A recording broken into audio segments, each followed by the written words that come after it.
नमस्कार, स्वागत है आपका। मेरा नाम है विपिन बेबाक। मेरे साथ मेरे सहयोगी शादाब रिजवी। धन्यवाद। संभल हिंसा के बीच राजस्थान अजमेर शरीफ दरगाह को लेकर भी सियासत गर्मा गई है। निचली अदालत ने दरगाह को मंदिर बताने वाली याचिका को स्वीकार कर लिया है। जी हाँ, स्वीकार कर लिया है, जिसे लेकर आजाद समाज पार्टी और यूपी की नगीना सीट से लोकसभा सांसद चंद्रशेखर आजाद ने तीखा हमला किया है। उन्होंने कहा है कि देश को नफरत की आग में झोंकने का षड्यंत्र तैयार हो गया है। आजाद ने अजमेर दरगाह विवाद को लेकर एक्स पर एक लंबी पोस्ट लिखी है और भारतीय जनता पार्टी पर तीखा हमला किया है। उन्होंने लिखा है कि अजमेर दरगाह के बहाने जरूरी मुद्दों से ध्यान भटकाकर देश को नफरत की आग में झोंकने का एक नया षड्यंत्र तैयार हो चुका है।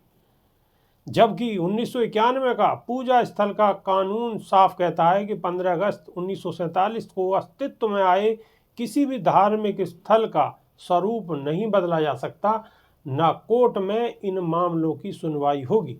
उन्होंने कहा है कि ये शर्मनाक बात है कि हिंदुत्व का एजेंडा पूरा करने के लिए कानून और संविधान की धज्जियां उन लोगों की सरपरस्ती में उड़ाई जा रही हैं जो कुछ दिन पहले संविधान को माथे पर लगाकर उसको पूजने का दिखावा कर रहे थे। आखिर ये नफरती ताकतें देश के माहौल में जहर खोलने से बाज क्यों नहीं आ रही, जबकि सिर्फ मुस्लिम समाज नहीं बल्कि हिंदू सिख समाज भी सूफी मोइनुद्दीन चिश्ती ख्वाजा गरीब नवाज जी की दरगाह पर आस्था रखते हैं। आजाद समाज पार्टी का मानना है कि सर्वोच्च न्यायालय से उन्होंने अनुरोध किया है कि इस तरह के मामलों में दखल न देकर सिर्फ 1991 के पूजा स्थल कानून की हिफाजत करें बल्कि उसे अमल में भी लाने का आदेश पारित करें। शादाब रिजवी, ये एक नया मामला सामने आया है। बिल्कुल, ये मामले सामने आ रहे हैं और बहुत सारे मामले सामने आने बाकी हैं, क्योंकि जो एजेंडा था, जो गोडसे के समर्थकों ने एजेंडा अपना बनाया था और गांधी जी की हत्या की थी, यानी पहला संत वहां मार गिराया गया था। तो आप देखिए, इस देश का दुर्भाग्य ये है कि जब एक संत की हत्या होती है, एक महात्मा की हत्या होती है, तो भी हत्यारों के समर्थक इस देश के अंदर मौजूद रहते हैं। ये हमारा दुर्भाग्य है। वही जो उनके जो वंशज चले आ रहे हैं, जो गोडसे के मानने वाले हैं, जो कि आतंकवादियों के मानने वाले हैं, जो गोडसे आतंकी था उसके मानने वाले लोग बाज नहीं आ रहे हैं और उन्हीं के वंशज अपनी वंशावली को आगे बढ़ा रहे हैं और अपने जो कारनामे हैं, उनके जो कांड हैं, उनको अंजाम दे रहे हैं। अभी तो आपने गांधी जी की हत्या करी, गोडसे को जो है आतंकी करार दे दिया, और गोडसे के समर्थक जो थे वो अब क्या कर रहे हैं? अब संतों पर निशाना साध रहे हैं, मरने के बाद भी नहीं छोड़ रहे हैं। ये देश बेबाक जी संतों का देश शादाब है। रिजवी, एक इस पूरे मसले में सबसे अहम बात ये है कि जिस हिसाब से ये छोटी अदालतें अपना फैसला दे रही हैं जी, ये बड़ा गंभीर विषय है। सर वही बात आ जाती है, वीर सावरकर को और गोडसे को सही मानने वाला जज भी अगर बन जाएगा तो उसकी मानसिकता नहीं बदली जा सकती। अगर वो आज हमारे न्याय के मंदिरों में बैठा है तो न्याय के मंदिरों में बैठकर भी वो वही फैसले देगा जो कि उसकी मानसिकता है, और उसकी मानसिकता के अनुसार इस देश को वो समझ नहीं पा रहा है। इस देश के टुकड़े काटने के लिए, बांटने के लिए लगा हुआ है, टुकड़े करने के लिए लगा हुआ है। एक सवाल और भी बनता है कि अगर ये ठीक है, आपकी बात को हम आगे बढ़ाते हैं, अगर ऐसा भी है तो ये बड़ी अदालतें क्या कर रही हैं? भैया, हाई कोर्ट है, सुप्रीम कोर्ट है, ये अदालतें क्या कर रही हैं? ये किस लिए? बड़ी अदालतों का भी आपने अभी देख लिया हश्र क्या हुआ। अभी हमारे देश के प्रधानमंत्री हमारे देश के चीफ जस्टिस के घर जा रहे हैं, एक छोटी सी पूजा का कार्यक्रम है, उसमें जाके उसके अंदर सम्मिलित हो रहे हैं। तो देश के अंदर जो संविधान है, जो प्रोटोकॉल है, उस प्रोटोकॉल की धज्जियां उड़ाई जा रही हैं। प्रोटोकॉल के मायने क्या है समझा ही नहीं जा रहा है।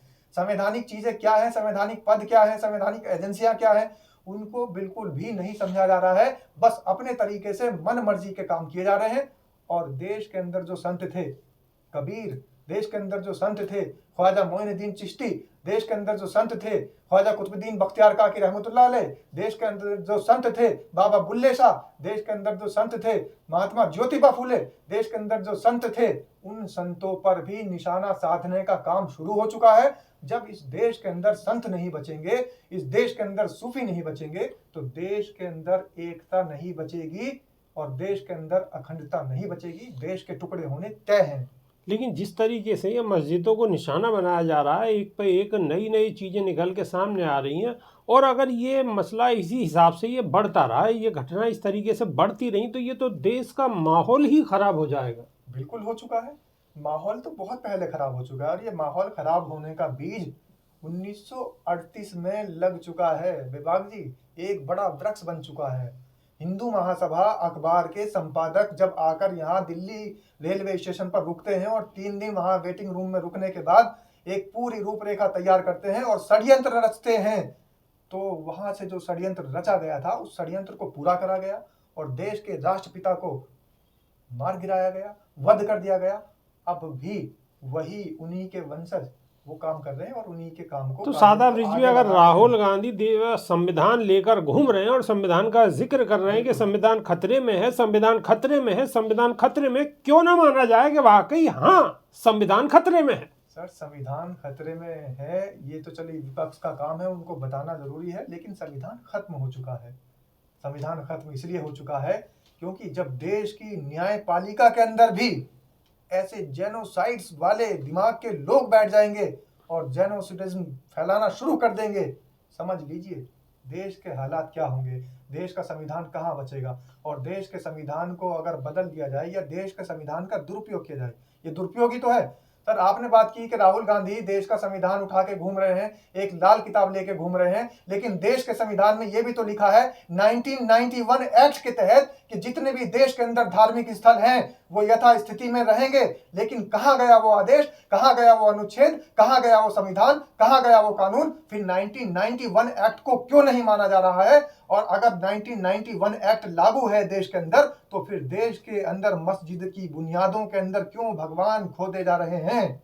ये एक बड़ा सवाल है सर। बिल्कुल बिल्कुल बड़ा सवाल है, और मैं अपने दर्शकों से ये गुजारिश करूंगा कि कमेंट के माध्यम से अपनी राय अवश्य रखें। अभी के लिए सिर्फ इतना ही। बहुत बहुत धन्यवाद। नमस्कार।